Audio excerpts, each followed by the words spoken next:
Stephen A. Smith. I try to tell everybody, why don't people listen to me? It does not matter. It does not matter at all. Not even a little. Who votes? It matters who counts the vote. Stephen A. Smith, because, well, he reacts as most people would. I would have until I got into this job. And then I learned stuff. I learned that, yes, the picture is iconic. Yes, fight is going to be the thing. But, man, who counts the vote? Stephen A. Smith and longtime Donald Trump critic says, well, on his YouTube show, Trump got the presidency battle sealed after dodging an assassin's bullets attempt this weekend. No, not yet. Smith argues Trump's campaign could not even have written a better script for Trump's road to the presidency after not only evading the left-wing fanatic's bullet, but getting up and yelling, fight, to rally his attendees with a bloody face. I'll add to it. A photographer caught an absolutely fantastic picture. I mean, a picture that will stand the test of time and be in history books, assuming we have history books about any white people ever again. But it ain't over till it's over, ladies and gentlemen. Yes. The normal person standing on the street would go, wow. One guy, Biden, president, is raising taxes, promising to raise taxes yesterday. He doesn't even know it at an NAACP convention, promising to raise taxes on 91% of us. Yes, we have insane open borders that are now spilling into the sports arena where Copa America games in Miami are being disrupted because people are overrunning, getting in, sneaking through, ventilation ducts, sneaking through and barraging the front gates. I mean, it's insanity what's going on here, and all you got to do is read Outkick for one day, and we tell you of the insanity. We do. We don't hide it. Why would we? It is what it is.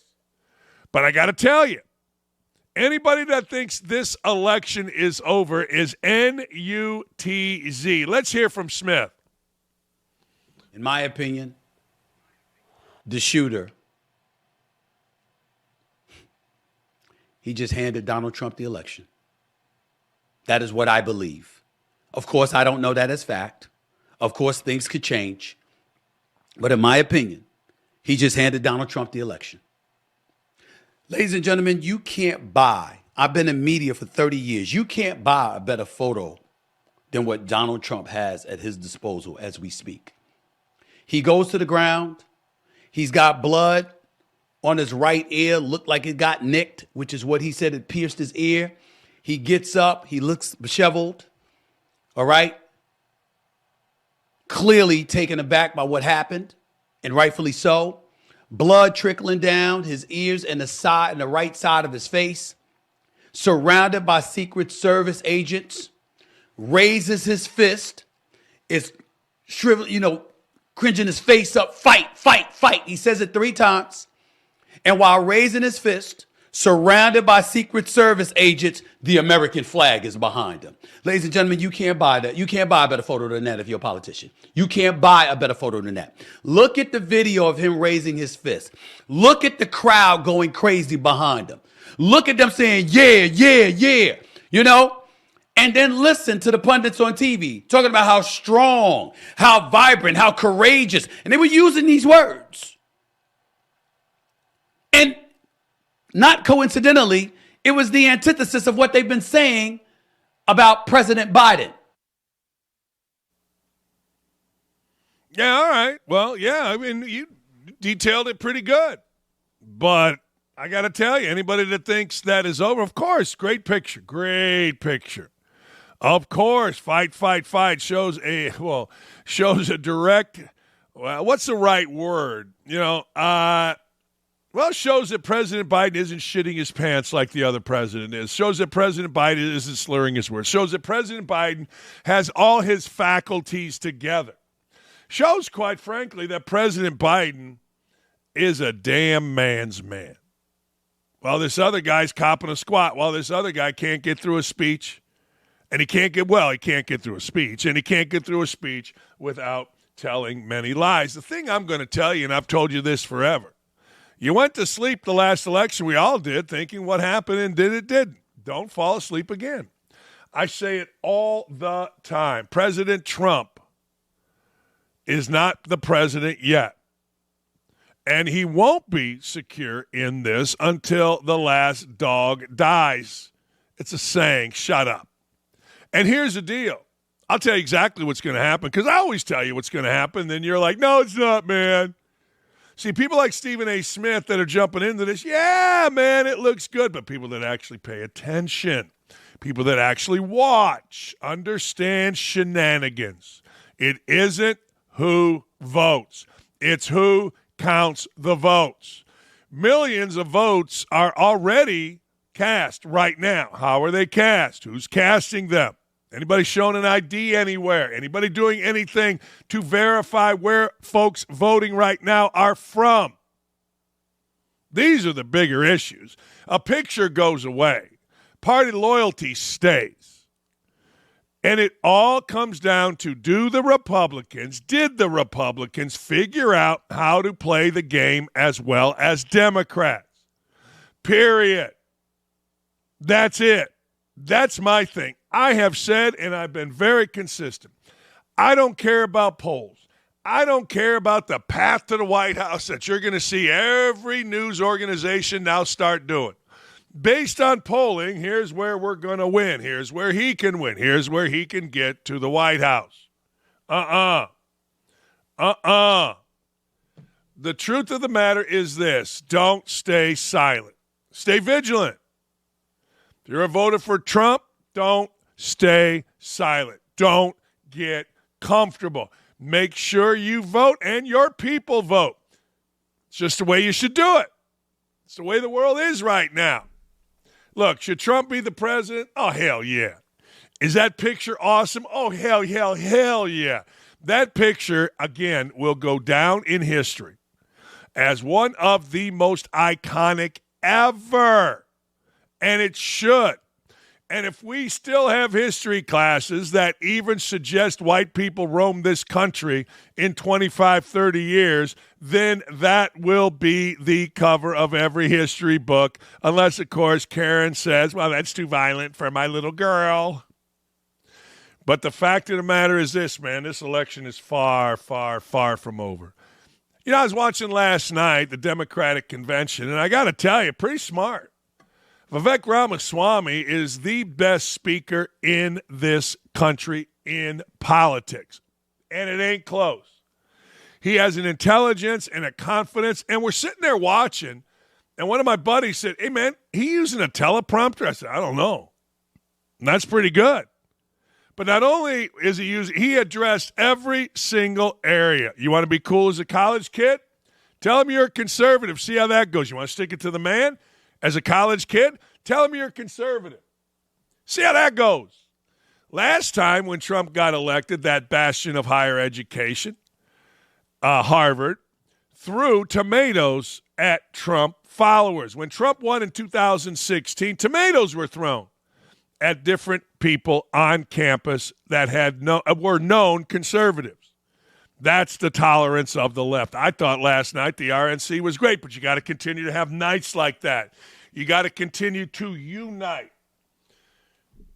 Biden has already said, screw that. I'm not uniting anymore. I'm going back to my dirty pool. I'm going back to my dirty tricks. It's what he is. It's who he is. So Stephen A. Smith, yeah, man, I see what you're saying. We all see what you're saying. Assassin's bullet. Fight, fight, fight. Great picture. Somebody told me, and I saw the picture. I don't know whether this is 100% true or not, but I did see the comparison of pictures that the New York Times took the American flag out of the Trump photo where he's saying fight. Now, it's amazing.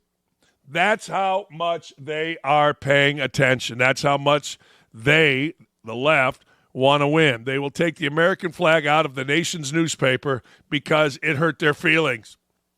It's unbelievable. I see you, Stephen A. Smith. I hear you. But, damn, you got to know your history a little bit. And it ain't over, as Yogi said, until it's over. Hey, ESPN's lone voice of reason, the great Pat McAfee, well, He's never been afraid to come at his bosses. McAfee has never been afraid, going as so far as to call Norby Williamson a rat, because Norby Williamson was doing what Norby Williamson and others at ESPN had been doing for years. He had been leaking information, negative information, to news outlets about shows they wanted off the air.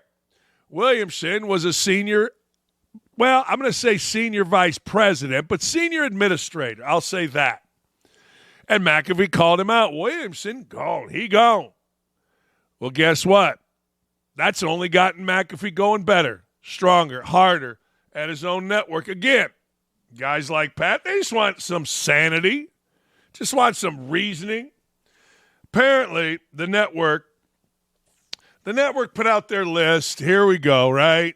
Top 100 athletes of the 2000s. ESPN has only released 100 to 51. Some questionable decisions. Well, really? Look, let me guess. Can't have too many white guys. All right, we're going to do a top 100. We got to have X number of black people. We got to have wait a second. We got to have some foreigners. Maybe a trans in there. A couple white guys. Let's make sure we have this right. Well, let's hear from McAfee. Then we'll go after some of the decisions. Here we go. Dan Orlovsky, who's been on ESPN all morning having the same exact conversation for the past 3 shows, will join us in 6 minutes. And we'll probably just cook him and ESPN as a whole for a lot of the shit they've been putting out from ESPN's people. Now, there is a top 100 list that is coming out from ESPN people. And I'll tell you what, it is the epitome of everything that everybody hates about ESPN. Mm-hmm. What they chose to do in ranking the top 100 athletes of 21st century, they only gave us 50 to 100 yesterday. What a shit show. Mm-hmm. What an absolutely terrible list. And we'll blame Dan Orlovsky for that. So he'll be joining us in about 6 minutes. We can't wait for that. That's pretty strong. I mean, you're on their network, and you're calling it a shit show. You want to know why people love McAfee? There you go. Here's some questionable decisions from a couple articles. Some questionable decisions. You know where I'm going here. Include having former Texas Ranger outfielder Adrian Beltre, 4-time All-Star, 5-time Gold Glove winner, 455 home runs, 5th most since 2000, ranked at 52.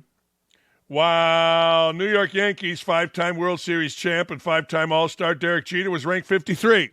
Also 3,000 hits, which is stupidly hard to get. To make matters worse, the NHL's Washington Capitals left winger Alex Ovechkin, who is second all-time, with 853 goals, one of the greatest players of all time, was 54. 2 spots later, coming in at 56, you know where we're headed.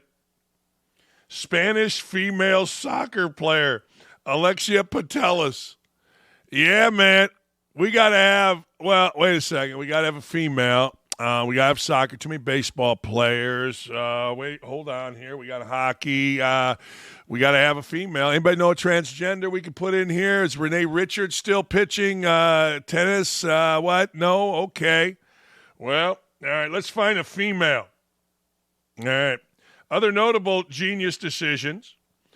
Kawhi Leonard at 85, a good 12 spots before Aaron Rodgers, but of course he would be, considering some at ESPN detest Rodgers, not to mention angry sports writers at all. So what exactly was the criteria that ESPN looked into before going on this wild list? Well, this is simple. All right. We never, ever, ever want to be called racist. We're scared to death of Slappy Johnny. We got some guys in our own place here. I don't want to hear from Stephen A. Smith yelling, bitching, whining, moaning about race. So we got to do that. The women pretty strong. We got to make sure we got some lesbians in there. Come on now. If we don't have lesbians in there, we got a serious problem, because everybody says the most organized of all the communities is the LG, whatever the hell else it is. We got to make sure we got a lesbian. Nah, we got some soccer. Come on. We just saw this Alexis girl. One of the great things about summer, and even a greater thing about me, is I could care less about any list. I like the fact that Pat McAfee had actually paid attention to this list to comment on it. Seriously. I mean, if there was a transgender, whatever, woman or dude, who had won a nondescript tournament somewhere, they'll be number one. I mean, it's ESPN. Or if they could have a lesbian kissing contest winner where two lesbians make out, slap a little tongue on each other, they would make that number 2. Oh, my God, how inclusive. I mean, let's be honest. ESPN has games. We watch. ESPN has McAfee. We'll watch, but it's noon. That's about it. That's about it. I got to tell you, I haven't watched Get Up or any of these other shows in so long, I don't even know. And the lists are unbelievable. The list, you cannot do a list right now, ever, and be honest about it, because there are so many groups, and you care about so many groups, ESPN, watching you. That's what you care about. You care about little groups watching you. Oh, my God, is the LGBTQ watching us? Oh, my God. Oh, my God. What are we going to do? Are trans watching us? Are they? Are black folks watching us? Are Hispanic folks watching us? What are they doing down in South America? What are the Asian people thinking? We must add our list. Don't we have an Asian that we can put on here? You know the deal. Come on. It's absurd. It's ridiculous. But I'll give Pat credit. I got to tell you, I would never have paid attention to this list because I'm real about this. If it isn't a game, I ain't watching ESPN. I mean, that's a fact, Jack. Game, watch. Who am I going to watch? Tell me anything about sports. Jay Will? Come on. Jay Will wakes up about 2 minutes before a show and says, what are we talking about? Just stop. Dan Orlovsky? Please. Courtney Cronin? Don't insult my intelligence. Once again, Caitlin Clark prevails once again. Although I told you, I went and saw her. I went and saw her, and I'm like, hey, I got tired of her. They were up 30. They cut it to 3. Next thing you know, I'm looking around, and Caitlin Clark's bitching, whining, moaning, hands out. They're not running the offense. All right. Well, anyway, the All-Star game of the WNBA is coming, and it is sold out for the first time. How about that? Raise your hand if you know when the WNBA All-Star game is. I do because I just read it. It's Saturday. But the WNBA All-Star game on Saturday is sold out. It's in Phoenix, Arizona, all the way to Tacoma. A little bit older guys will get that song. Fever rookie sensation Caitlin Clark obviously played a major role. Let's look at the numbers. According to Base Basketball Reference, last year's game drew just over 75% capacity, 9,472. Remember when Clark faced the Aces, the defending champs in the regular season? The team actually moved the game to T-Mobile Arena and sold out 20-plus thousand. This year, though, the league is holding a game at Footprint Center in Phoenix, which is the home of the NBA Suns, and holds over 17,000. And as expected, every ticket has already been sold. Not only that, but the only tickets left for Friday night, which is when the WNBA holds its skills competition, 3-point competition, or standing room only. I got to tell you, and if you don't like being or making fun of things, then I'm the wrong guy. But I do have to tell you, speaking of this 3-point shooting contest, there are a lot of things on X with a picture of Angel Reese and saying, is this the shooter? Meaning she shoots so damn bad. The other funniest thing was, I think it was Antonio Brown put out multiple baby mamas, couple mug shots, survived a shooting. Donald Trump is America's black president. That was really funny. That was great. You got to be able to laugh at certain things. And if you can't, F off. That's basically where I'm at with it. F off. If you can't, you know what? Just go screw yourself. Because I think stuff is really funny. I do. Speaking of Trump's assassination, a lot of people are chiming in, as you would expect. Donald Trump, arguably the guy that most people want to associate with themselves right now. And since that shocking assassination attempt on the former President Trump, reactions have been coming in from virtually everyone on a public platform. And we're going to show you some of them. They've been interesting. They've been fun. Latest comes from UFC head Dana White, who is a friend of Trump's. Remember, Trump doesn't just show up, wave his hands at UFC events by accident. He's got peeps, and his main peep is Dana White. Here's what Dana White had to say. Yeah, so I'm in Italy right now, and I was flying over here, and I was sleeping on the plane, and my wife woke me up and told me that somebody shot President Trump, and obviously, very very close, good friends of mine. So I started freaking out, and I grabbed my phone. I had like 350 text messages, so I was just trying to figure out what was going on with him. And then Connor was one of the guys that reached out to me about him. And obviously a support and taking a shot at the president. Some of the things that are being said, it's like this is a former president and a candidate. I mean, imagine if somebody took a shot at Biden or Obama or Clinton. It's like this is our president. It's, you know what I mean? If it happened to anybody, any of our presidents, every American on earth should be horrified by this and disgusted and upset and angry. What is the question you asked me about the fight? No, it was an attack on the United States for sure. That's how you have to feel about it. And I think a lot of people did. And I think almost more unification than I could have imagined afterwards with how everybody kind of was like, this is bullshit. Not everybody. Obviously, there's going to be people that aren't. But with that came the conversation of Connor and Chandler. And we'll definitely talk more about you and President Trump and everything like that. Yeah, man. Yeah, man. Hey, look, everybody should, but they're not. Now it's a hoax. Well, he staged it himself. I want to address that just for a second. Can you imagine somebody thinking that? So Trump's going to stage this. He's going to have bullets fly into a crowd, killing one, a father, a former fireman, injuring a couple because I want to stage this. People are just ridiculous. The Band-Aid on his ear is too big. It's a prop, the New York Times said. What? Like, look, dude, as McAfee and Dana White just said, the president's been shot, people. I mean, you want me to say it again? Former president's been shot. And you're trying to make this into something other than the evil of the person or whomever is behind this? What is wrong with you? Seriously, what is wrong with you? Lou Holtz is going to join us coming up at 9:40. That'll be interesting and fun. But damn. And now all of a sudden, well, it was a sloped roof. We couldn't go on it. The Secret Service. What? I love the fact that Trump came marching in Vince McMahon style to the Republican National Convention. I love the fact, as McAfee and Dana White just said, people are unified like never before. In fact, I hope that Trump goes the opposite way of Biden. He doesn't have to speak on Biden anymore. We know about Biden. I hope he goes the opposite way and actually talks about unity, not division. Talks about bringing us together.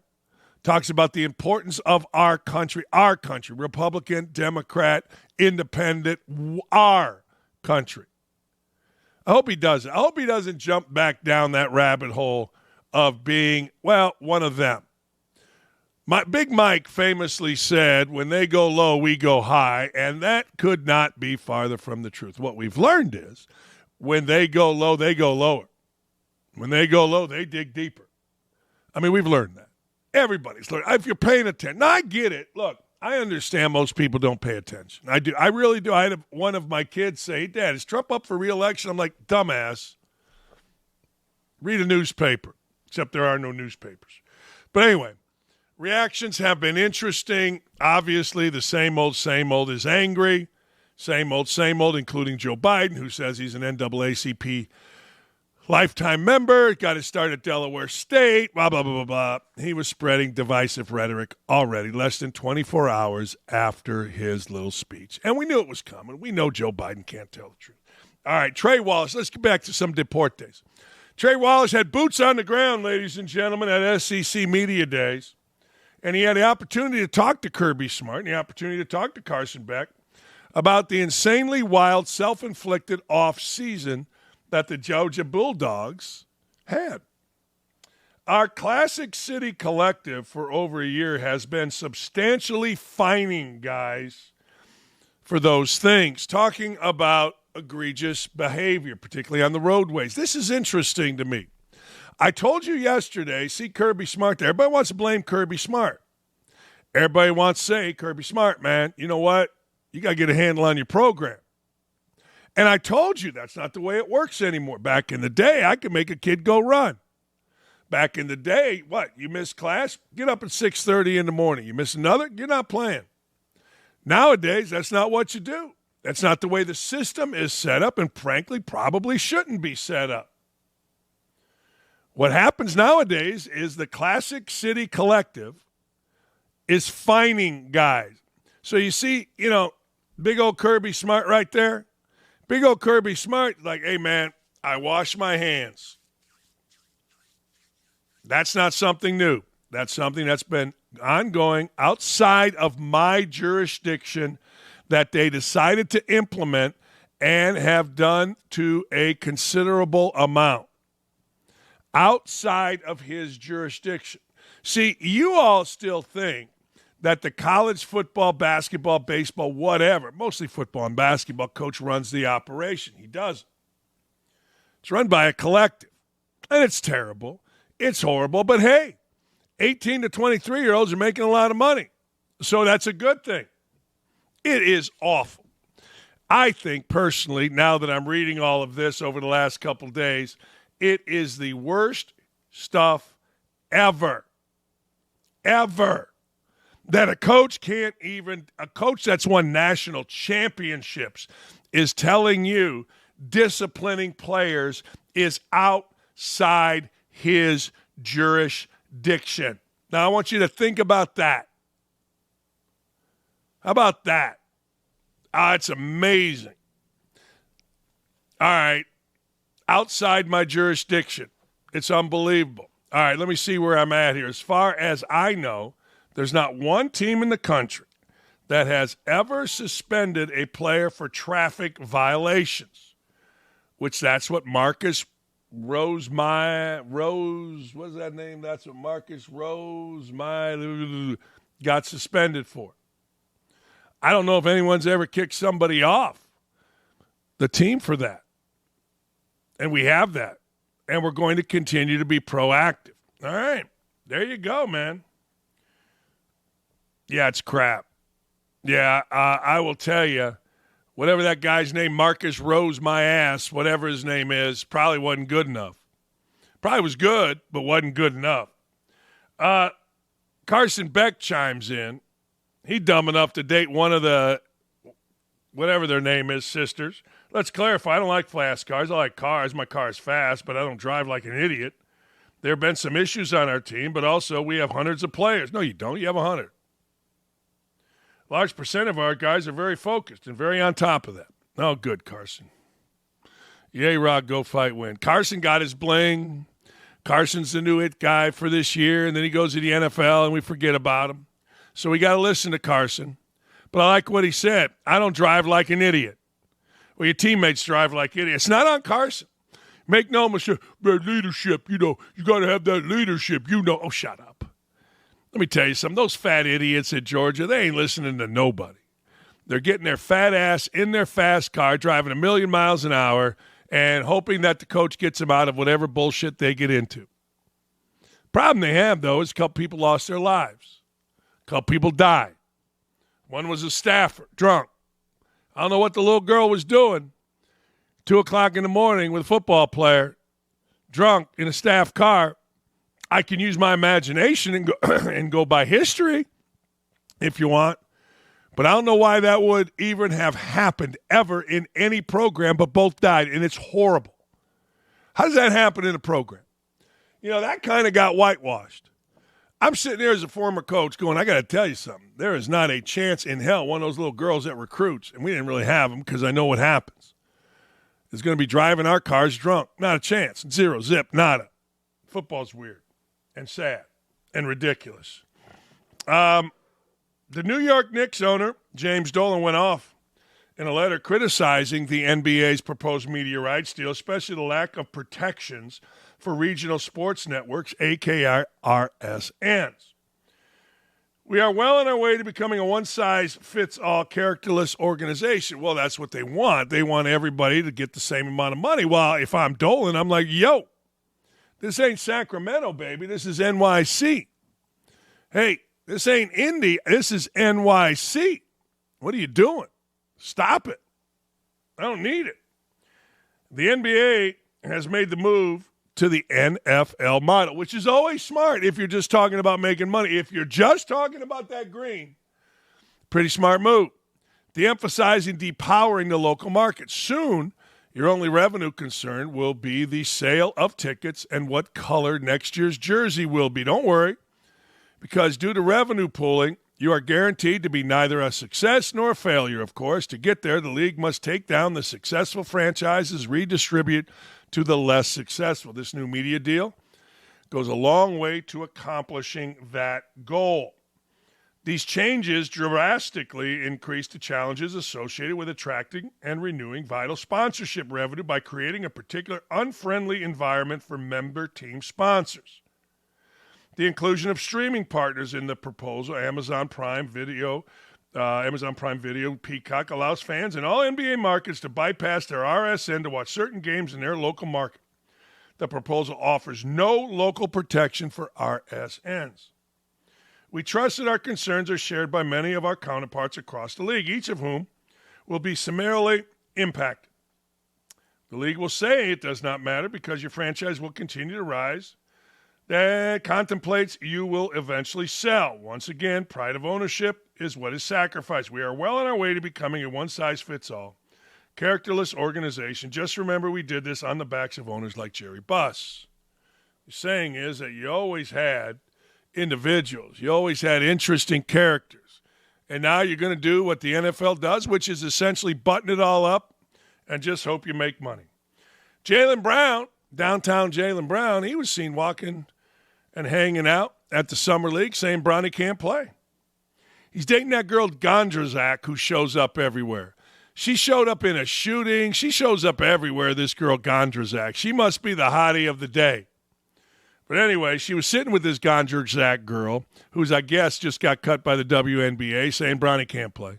And Gondrzak said, well, he'll be a G League player. Power couple. Anyway, Jaylen Brown, who famously got knocked off the Olympic team, not on the Olympic team. He said because of his spat with Nike, who knows. But anyway, he cleared the air about not being on the Olympic team. He cleared the air about his buddy Derrick White. And he still believes, though, that Nike is the driving force behind all this, and he's probably not wrong. I called Derrick right away just to make sure there's no confusion. My love for you and all that. He knew that, and he did.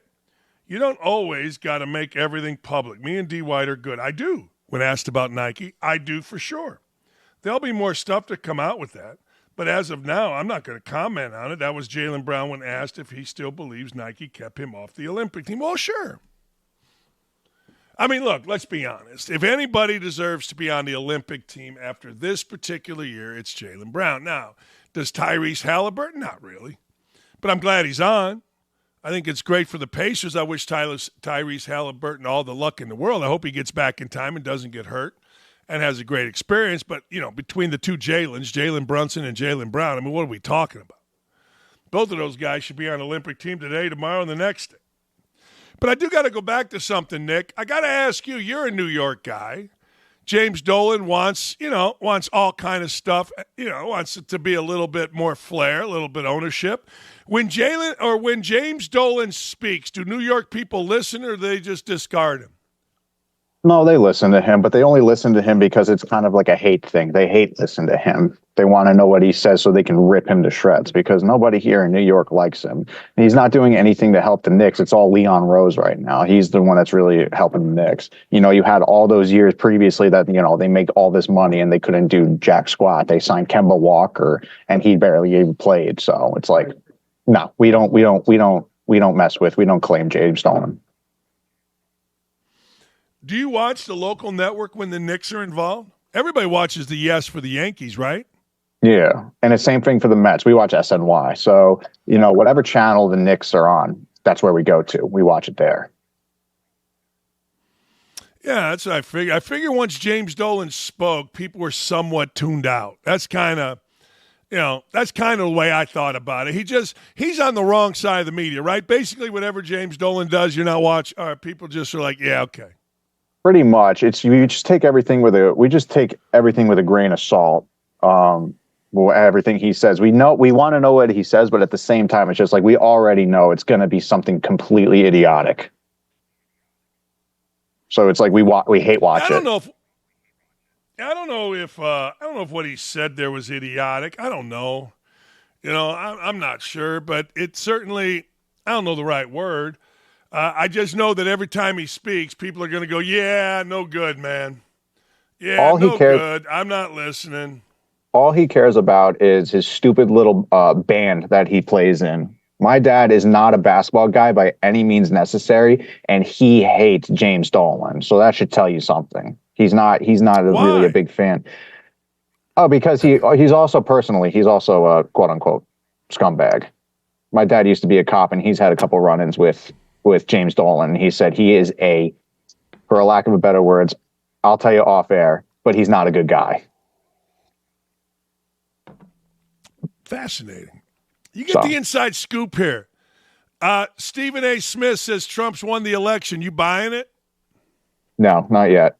Don't get comfortable. I like that he thinks that, but at the same time, I'm afraid he's also using that to say, like, you don't have to vote anymore. He's going to win. You don't have to vote now. Just sit back and let the polls show that he's going to win. No, people do that, and then the actual people who are going to go out and vote are the Democrats, and Biden might win. So I'm afraid of that. People should not get comfortable. People should still go out there on November. I can't wait to vote on November 8th. I can't wait to do Republican down the ballot. Can't get comfortable. There you go. Did you watch the convention at all? Hell yeah, I did. I watched Aaron Durant hit a home run in the All-Star game, and I turned right to the RNC just in time for Madeline Brain to speak, and she had the most powerful speech I had ever listened to when it comes to any one of these things. She's on Fox News a lot, and she's usually very good, but she's the mother of somebody whose son was murdered by one of these career criminals in New York City. She was fantastic. I loved every single second of it. Not really the biggest fan of Nikki Haley. DeSantis did pretty well. I like listening to DeSantis, but at the same time, it's just like, it's a rally cry to get out and vote. It's what we got to do. I'm kind of with you. I thought Nikki Haley was It's all right. I don't know. It was all right. I thought DeSantis was terrific.